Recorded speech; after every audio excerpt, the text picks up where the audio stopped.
일루미나티는 왜 다문화 사회를 좋아하는가? 그 이유는 아주 간단해요. 그러니까 다문화 사회가 되면 얘네들이 이제 지배하고 통제하기 쉽기 때문이에요. 어. 그 디바이드 앤 룰. 그러니까 이게 영국이 19세기에 이제 제국을 운영했을 때 항상 통치할 때 이렇게 이제 했는데, 그러니까 그 분열시켜서 지배한다. 이를테면 이제 인도 같은 데를 통치할 때는 이 인도가 이제 힌두교를 믿지만 그 파키스탄이나 방글라데시 이 지역은 또 이슬람교를 믿잖아요. 무슬림이잖아요. 그러니까 거기가 다 이제 영국령 인도였는데 그 애들끼리 이제 싸우게 자극을 시켜요. 그러니까 종교가 다르고 소수민족을 또 어떤 경찰력을 소수민족을 그러니까 우리로 치면은 순사를 만약에 조선 내에 소수민족이 있었으면 일제시대 때 순사를 소수민족을 시켜요.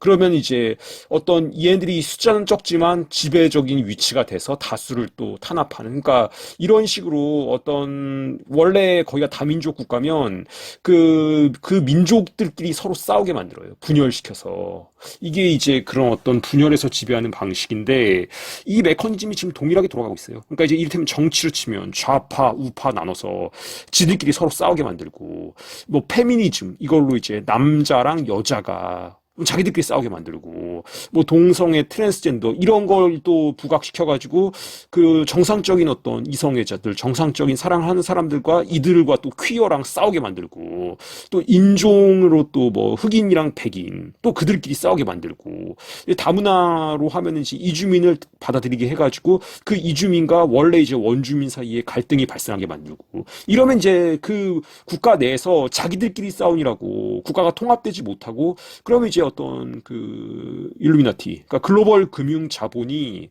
그 나라를 이제 컨트롤하기 쉬워지는 거죠. 그러니까 이런 목적으로 이제 다문화주의를 얘네들은 추진하도록 이제 만드는데 지금 한동훈 이 사람이 그걸 이제 총대 메고 굉장히 적극적으로 부역하고 있다. 근데 그래서 이 이민청의 설립이라든지 한국 사회가 더 다문화 사회로 더 나가도록 압박하는 거. 이런 거의 이제 목적은 어떤 대한민국 국민을 국가적, 역사적, 문화적 응집력이 없는 사람들로 만들려는 것이다. 이것이 목적이다, 실제적인. 그래서 이주민을 대량으로 받아들이게 해가지고 이제 또 국가 정체성이 분열되도록 만들고 이주민과 원주민 사이에서 계속해서 갈등이 발생하도록 이렇게 하는 목적이 있고, 그러니까 이게 굉장히 다문화 사회가 이제 심화된 나라치고 어떤 굉장히 갈등과 분열과 그런 게 없는 나라가 없어요. 유럽 보시면 아시겠지만. 극단적으로 가면 이제 이민 2세들이 사회에 통합되지 못하고 어떤 이등 시민이잖아요. 그러니까 그들이 이제 테러리즘을 또 가기도 하고 그리고 이제 어떤 지역이 개토화돼요. 그러니까 무슬림이 많이 사는 지역은 그 안으로 이를테면 프랑스 사람이 잘 못 들어가요. 위험하고. 그러니까 거기는 완전히 어떤 이슬람인 법이 통제하는 프랑스 내에 어떤 이슬람 식민지 같이 어떤 그런 지역들이 생겨나고 국가 내 국가처럼 그리고 거기서 뭐 샤리아 이슬람의 율법이 뭐 통용되니까 그 국가가 뭐 국가 안에 또 다른 국가가 생겨버리는 거고 그걸 또 어떤 반대하는 사람들과 그들의 어떤 반목과 갈등 그러니까 이렇게 되는 나라치고 다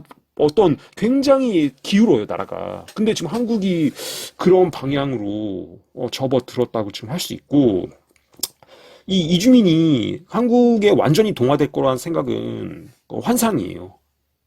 우리 이제 대구 이슬람 사원 건립 사건에서 보면 아시겠지만 이주민들이 이제 어떤 숫자가 적을 때는 조용히 있다가 이제 어느 정도 숫자가 되면 한국인들이 자신들의 어떤 종교나 정체성을 받아들일 것을 요구해요. 어. 그러니까 이주민들 모두를 적대시해서는 저는 안 된다고 생각해요. 이미 오신 분들을 또 한국 사회에서 그 동아대에서 또 열심히 살아가시는 분들을 또 우리가 이웃으로 잘 대해야겠지만 이것을 뭐 다문화주의가 좋은 거고 대책 없이 무조건 받아들여라. 100만, 200만, 300만, 400만. 그거는 당연히 아주 멍청한 짓이죠. 그들이 오는 사람들이 전부 다 한국 사회에 다 동화되는 게 아니잖아요. 그러니까 그렇게 하지 말고 이미 뭐 오신 분들은 우리가 이웃으로서 잘 대해드리더라도 앞으로 받아들이는 데 있어서는 어떤 계획을 갖고 어떤 우리의 한국의 정체성을 유지하는 것을 생각하면서 수용을 해야지 무조건 늘리는 게 능사가 아니잖아요. 근데 보통 이제 통상적으로 이주민 인구가 전체 인구에서 5%가 넘어가면 그때부터 좀 돌이키기 힘들어져요. 5%가 넘어가면. 그러니까 한국으로 치면 지금 우리나라 인구가 이제 5,100만 좀 넘는데 5천만 잡으면 5%면 이 5천만이니까 50만, 25, 250만. 250만이 넘어가면 그때부터 좀 돌이키기 힘들어져요. 이미 그 250만이라는 숫자가 적은 숫자가 아니고 그때부터 늘어나면 늘어나지 줄어들지 않거든요. 근데 지금 한국이 지금 240만이에요. 그러니까 거의 한국이 그 단계에 들어섰고, 지금 뭐 한동훈 이런 사람들이 이제 이민청을 만들어서 적극적으로 받아들이겠다. 훨씬 늘리겠다. 이민자를. 그러니까 이주 노동자를. 이런 흐름이면 순식간에 300만 간다고 봐요, 저는. 순식간에 간다고 보고 300만. 이 뭐 유럽의 예를 보시면 아시겠지만, 이 10%가 넘어가면 이제 진짜 무시할 수가 없어요.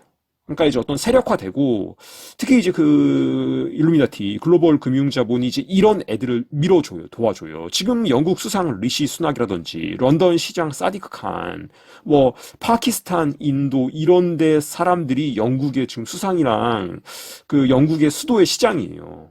그러니까 이런 애들이 그 자리에 올라갈 수 있도록 도와줘요, 얘네들이.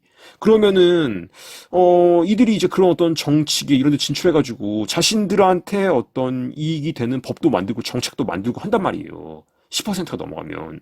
근데 지금 한국이 5% 지금 거의 육박했고, 이 추세면은 뭐 조만간에 그렇게 멀지 않은 윤석열 정부 임기 내에도 저는 충분히 300만 이상 된다고 봐요. 이주민이 이 상태로 가면 지금 240만인데 윤석열 임기 내에 300만 돌파하고 그 다음에 400만 돌파하고 그러면은 지금 우리나라 인구가 또 계속 줄고 있잖아요. 올해 7월에 10,000명 줄었어요. 한국 인구가 또 7월 한 달간 10,000명 줄었어요. 정확하게 이제 9,200명 정도 줄었는데 10,000명이 줄었어요. 그러니까 좀 반올림해서 그러면은 한국인 인구는 계속 줄고 이주민 인구는 계속 늘고 이러면 누구한테 힘이 실리겠어요. 그때 앞으로 이제 한 10년 지나가면 거의 4,900만 이렇게 줄 텐데, 그러니까 4천만 대 후반이 될 가능성이 높은데, 그러니까 뭐 10년에서 20년 지나면, 근데 그때 이주민이 500만이면 전체 인구가 4,900만인데 500만이면 당연히 목소리 내겠죠. 지금보다 훨씬 더. 그래서 이게 이제 이 흐름이 한번 이제 여기 올라타면 벗어나기 힘들기 때문에 좀 국민 개개인들이 이런 것에 대해서 좀 알 필요가 있고, 이주민 자체가 나쁘다는 건 아니에요. 이주민 자체 이분들도 어떤 더 나은 삶을 살기 위해서 여기 와가지고 또 열심히 일하시는 어떤, 그리고 뭐 한국에 또 적응하기 위해서 어떻게 보면 동화되기 위해서 노력하시는 뭐 그런 분들을 저는 좋은 이웃으로 대해야 된다고 생각하지만, 다문화 사회라는 것이 필연적으로 갈등이 발생할 수밖에 없고, 그리고 특히 이제 더 이주민의 숫자가 어떤 비율이 높아질수록 전체 인구에서. 그렇기 때문에 이민을 받는 것은 굉장히 신중해야 된다. 이민보다는 가능하면은 한국인들 사이 내에서, 한국인 내에서 재생산이 이루어지도록 하는 거. 이게 우선시돼야 돼요, 정책에서. 그러니까 한국인들이 아이를 낳고 키우는 게 보다 원활하게 잘 이루어지도록 돕는 정책이 우선시돼야 돼요. 그러니까 이를테면 이제 만약에 그냥 예를 들어보자면 뭐 신생아를, 그러니까 출산 한 명 아이를 낳을 때마다 만약에 1억씩 준다 그러면 출산율은 저는 분명히 올랐고 생각해요. 1억씩 준다 그러면. 그러니까 올해 지금 추세로 가면 20만이 안 넘을 수 있어요. 우리나라 태어난 아이가 20만이 안 넘을 수도 있어요. 아마 20만 가까스로 넘을 것 같은데 내년에는 거의 19만 명대나 20만 이하로 갈 것 같아요. 이 추세 그대로 가면 신생아가. 근데 20만이 안 될 수도 있는데 올해 극단적이면 20만 명한테 1억씩 줘봤자 20조밖에 안 돼요. 20조가 물론 큰 돈이긴 한데 지금 현재 그 저출산 관련해서 들어간 예산들, 거기서 특히 이제 홍보성 예산들, 그거랑 이제 각종 중복되는 예산들, 그거랑 지금 다문화 정책 이거 추진하면서 거기 들어간 예산들, 그런 것만 좀 절감해도 3, 4조는 충분히 확보할 수 있어요. 3, 4조는. 거기다가 뭐 여러분은 아시겠지만 이 코땡땡 하얀 신발 그거 도입하는데 8조 썼어요. 8조. 그런 것만 좀 삭감해도, 그리고 뭐 하여튼 간에 뭐 불효불급한 예산만 삭감해도 20조는 의지만 있으면 충분히 집행할 수 있는 돈이에요. 20조는. 내년에 우리나라 예산이 650조예요. 거기서 인구 문제가 진짜 중요하다면 650조에서 20조 지출을 못 하겠어요? 진짜 하려고 하면 할 수는 있다. 근데 하려고 하지 않는 거죠.